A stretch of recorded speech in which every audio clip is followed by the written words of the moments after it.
Hi guys, in this video we are going to talk about virus. What is a virus? The very first virus was written in the year of 1970. And what is the purpose of virus?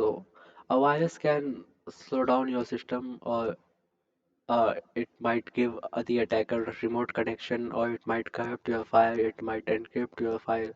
So there are various types of viruses.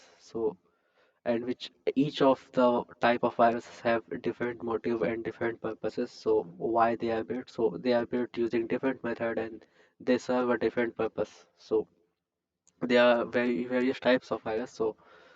What let us see the indication of virus. So what are the indications if your system has been infected by a virus or not? So you will see a BSOD. So BSOD stands for blue screen of death. And what is that? Let me show you.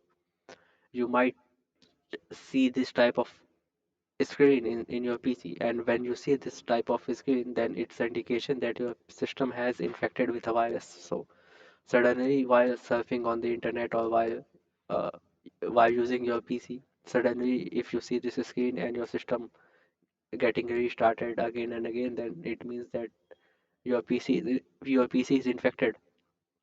So this is the one indication, and the other indications are like your system will be really slow. It doesn't matter how much RAM you have or how much like you are using as SSD or hard disk or how much processor, what is the processor is in your system. It doesn't matter. Your system will become very slow, and unnecessary files will run in the background. So when you open Task Manager, so if I open Task Manager, you see there will be some unnecessary files running in background process. So you will see, so like this there might be some unnecessary files running in task manager, so you need to like click on them and you need to close them.